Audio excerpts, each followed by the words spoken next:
In our last session, we left off in the middle of chapter 7, the dislocated eye. That's I as in me. The dislocated eye of Nicholas Carr's Superbloom. How technologies of connection tear us apart.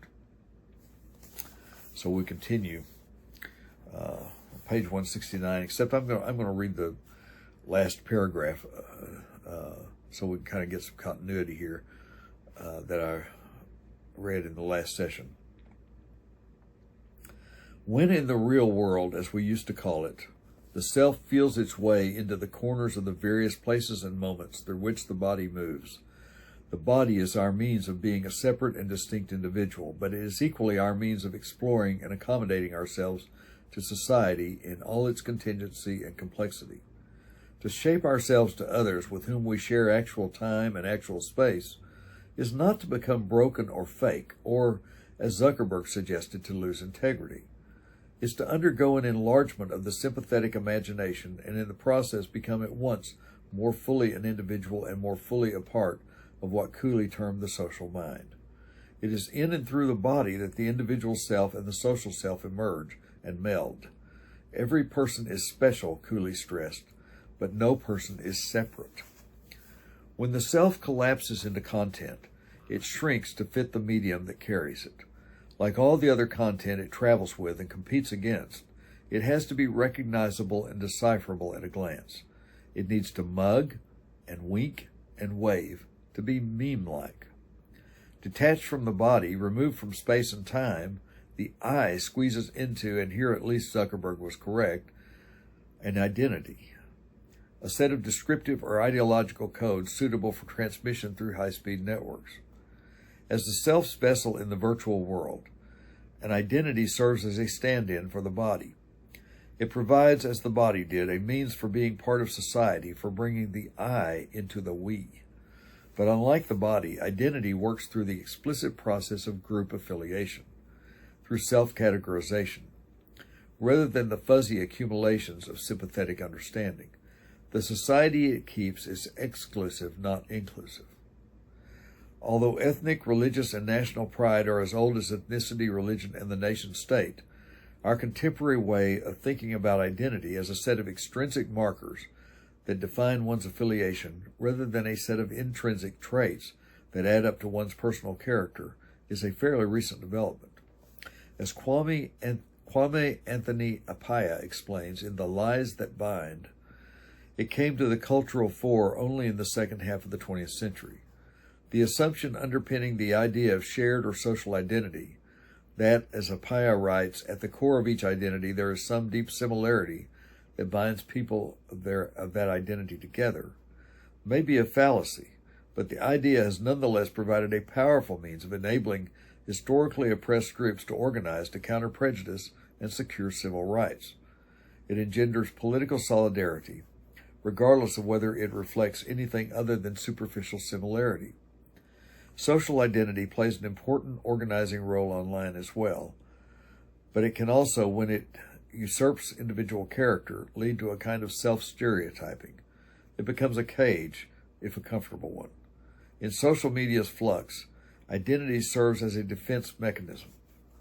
It gives the entropic mirror ball self an appearance of stability and cohesion by reducing it to a set of ready-made tribal markers, hashtags, emojis, slogans, gestures, acronyms, in-jokes, buzzwords. This is who I am. This and this and this. The self is expressed through curation. The displaced. In the 2010s, Generation Z began to come of age. The first tranche of kids to grow up with smartphones, social media, and networked video game consoles, Gen Zers are the unwitting subjects of a vast social experiment that their elders, also without much thought, set up for them. Thanks to several long-running, large-scale surveys of teens and young adults, we have a pretty clear idea of what happens when people start socializing and otherwise informing and amusing themselves online at a very young age. They don't go out much. Some of the statistics are by now familiar. In 2012, half of American teenagers said they'd rather socialize with friends through screens than in person, according to an ongoing Common Sense Media survey. By 2018, the percentage had reached 2/3. Not only are Gen Zers the first kids who like chatting with pals through media more than hanging out with them in person, they're much less likely than their predecessors to leave the house in general. Far fewer of them drive or even have a driver's license, go to parties, go on dates, have sex, drink alcohol, experiment with drugs, get into fights, go to church, or work a part-time job. According to the government's Monitoring the Future surveys, the percentage of high schoolers who say they, quote, get a kick out of doing dangerous things, end quote, fell from 50 to 38% during the 2010s. The portion who like to take risks sometimes dropped from 46 to 34%. That was before the pandemic. The trends accelerated further once the lockdowns hit. My generation lost interest in socializing in person, a 17-year-old told San Diego State psychology professor Gene Twenge. They don't have physical get-togethers, they just text together and they can stay home. Adolescents, for decades, the demographic group most eager to go out, gather in packs, and have fun.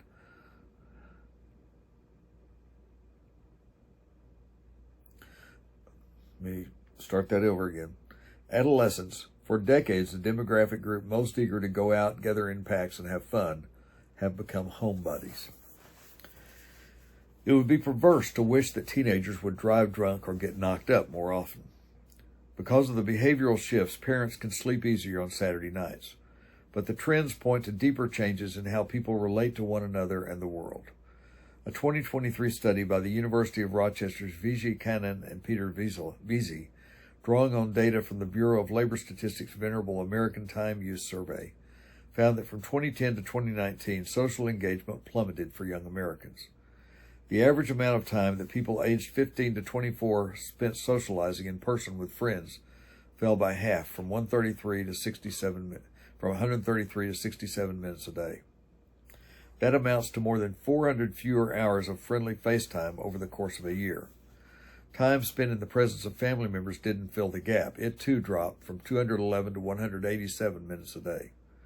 Experiences of companionship, which the researchers define as any leisure time activity involving other people, such as playing sports or eating at a restaurant or going to a show, also diminished. Time devoted to such social activities fell by nearly a quarter during the decade, from 238 to 189 minutes a day, a loss of nearly 300 hours of camaraderie a year. Americans, the study reveals, are spending more and more of their youth in social isolation. And because patterns of social engagement established during adolescence tend to persist through adulthood, the isolation seems likely to continue. Given the extent of the retreat from direct human contact, it's not surprising that the proportion of high schoolers who report they often feel lonely nearly doubled during the past decade, jumping from 23 to 42%, and the share who say they do not enjoy life went from less than a quarter to nearly half. As people spend more time with technologies of connection, they feel more disconnected. The psychological consequences can be severe.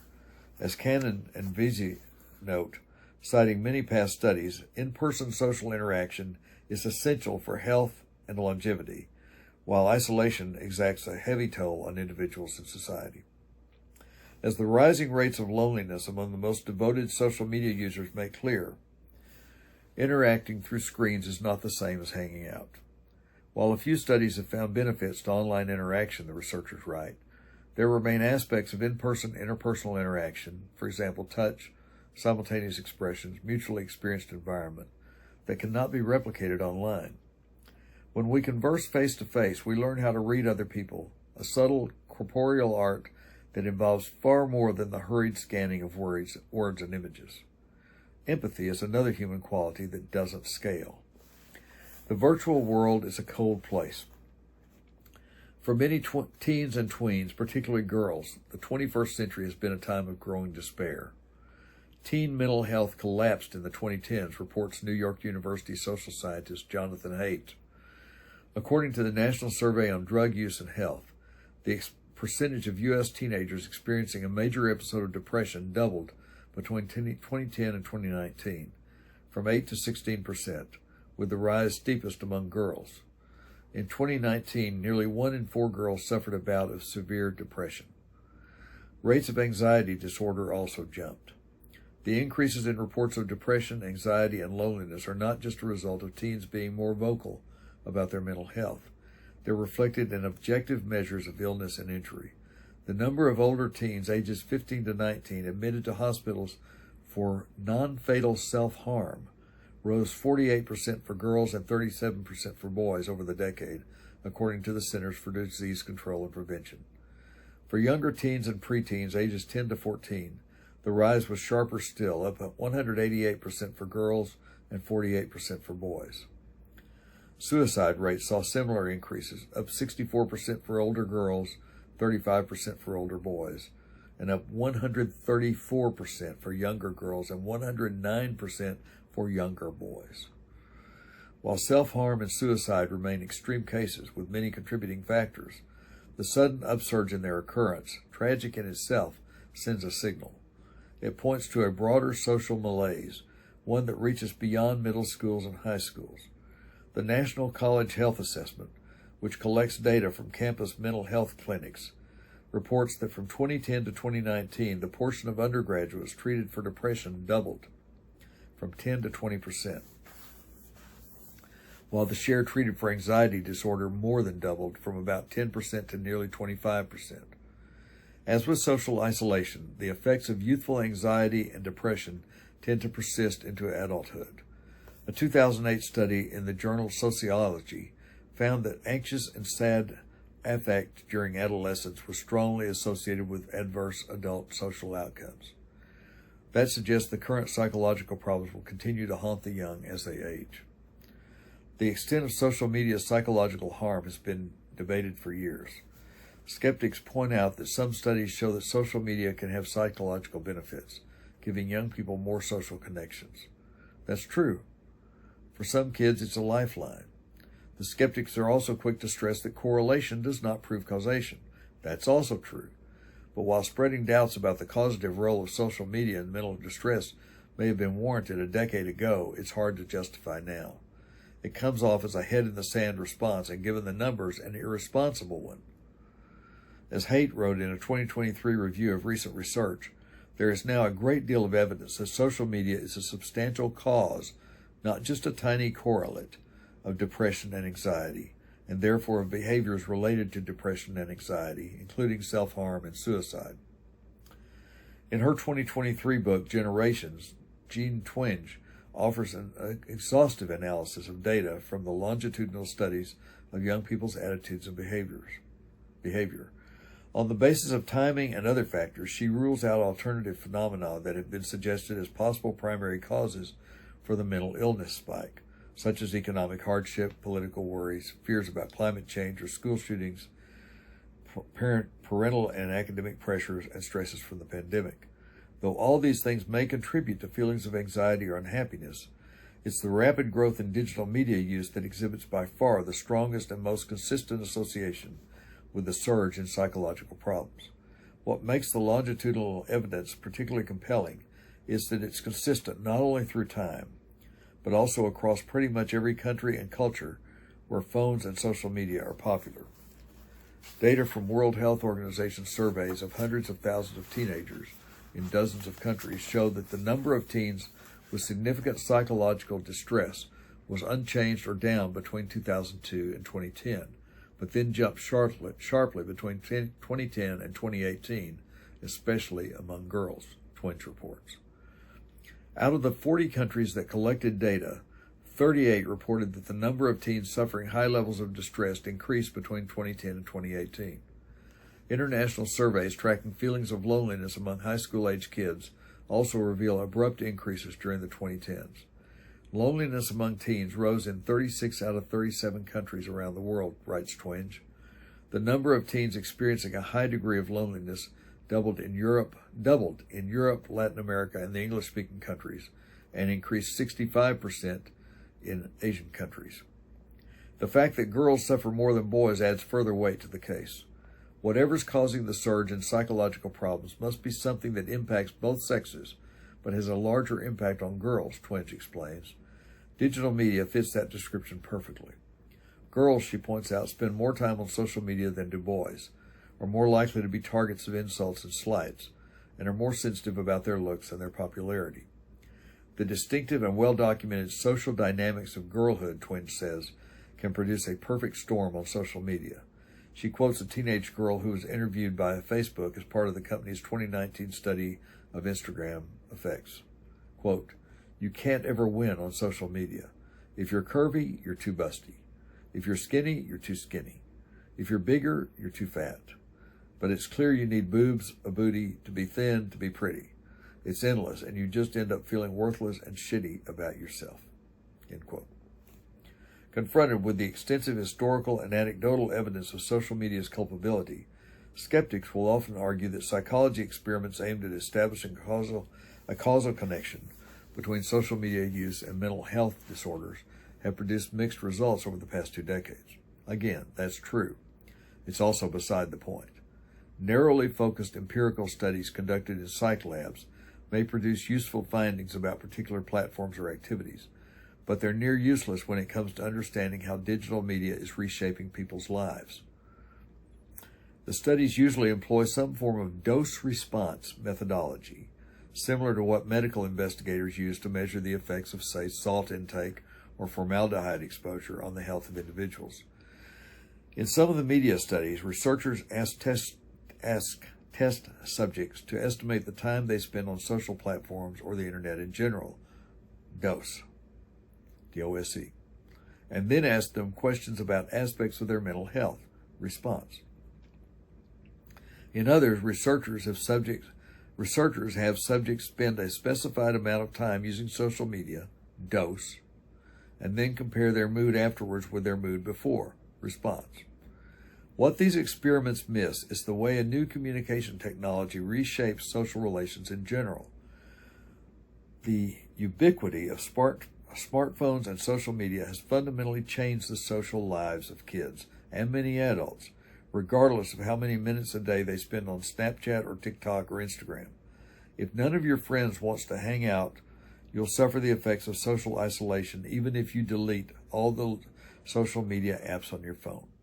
Indeed, deleting the apps may make you feel more isolated.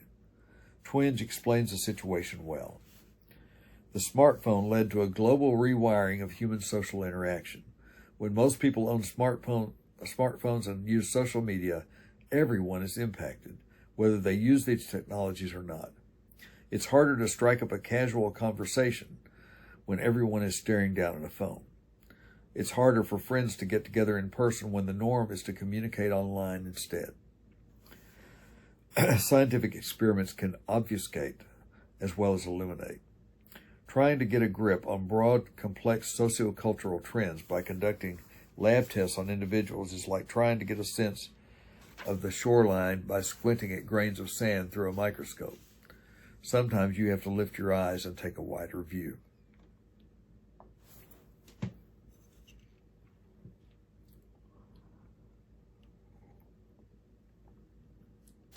Social disease. The loss of companionship, the concurrent and paradoxical loss of solitude, the Sisyphean labor of identity management, the competition for tokens of popularity and status, the doom scrolling, the FOMO, F-O-M-O, capitals F-O-M-O, and I have to admit my ignorance here, I don't know what that is. The sleep deprivation. Social media creates the perfect conditions for angst, but it does something more. It makes angst cool. The figure of the suffering youth has, of course, been seductive for centuries, at least since 1774, when Goethe wrote The Sorrows of Young Werther and set off a wave of suicides among impressionable young men in Europe. On the net, the figure multiplies into 1 million memes. It's an attention grabber, not to mention a marker of those most desirable of online character traits, authenticity and relatability. Hundreds of thousands of people follow Instagram accounts, Facebook pages, and subreddits dedicated to sad memes and depression memes. On TikTok alone, videos tagged #mental health have been viewed more than 25 billion times. Misery is always trending. That which trends also gets imitated. In 2019 and 2020, many young people in the United States, Canada, Germany, and other countries began turning up at doctors' offices displaying bizarre motor and verbal tics. They'd blurt out things like potato or flying sharks. They'd randomly throw a pencil across a room or crush a raw egg on a kitchen counter. At first baffled, medical investigators came to discover that the far-flung patients shared something in common. They were fans of popular TikTok and YouTube influencers who had or pretended to have Tourette's syndrome.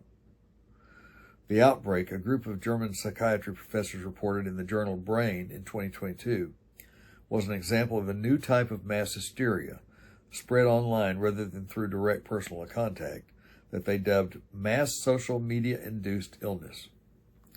Likely tied to Gen Z's anxieties over climate change and the pandemic, anxieties themselves magnified by social media, the outbreak was, the researchers suggested, an expression of a culture-bound stress reaction in a society that promotes attention-seeking behaviors.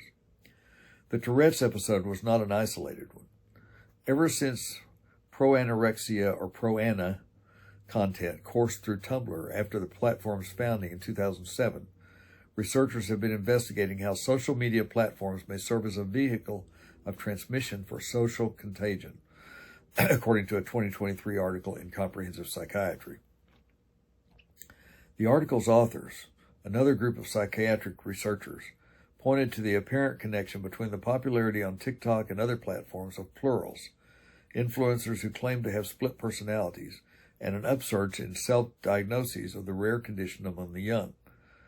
TikTok's tagged hashtag dissociative identity disorder or hashtag DID have been watched more than 3 billion times. The sharp increases in the number of people presenting symptoms of anxiety disorder, depression, and other psychopathologies, the researchers noted, also come at a time when portrayals of such conditions, often romanticized, glamorized, and sexualized, circulate intensively through social media. A self-diagnosed mental illness can be incorporated into one's self-concept. Its symptoms, publicized through photos and videos, become character traits that make individuals sharper and more interesting than others around them. The net may provide shelter when a contagious pathogen is on the loose. That's a typo. It says lose, L-O-S-E, but it should be L-O-O-S-E.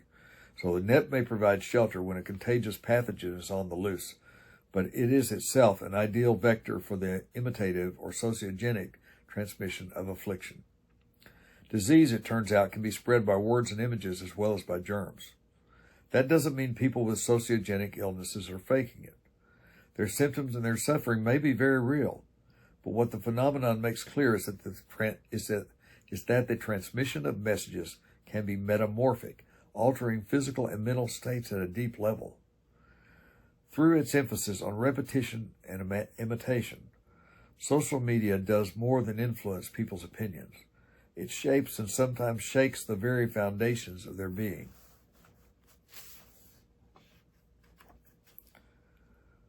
This kind of goes along with what I've said for a long time. The mind truly is a dangerous thing. All the thoughts that can go through it.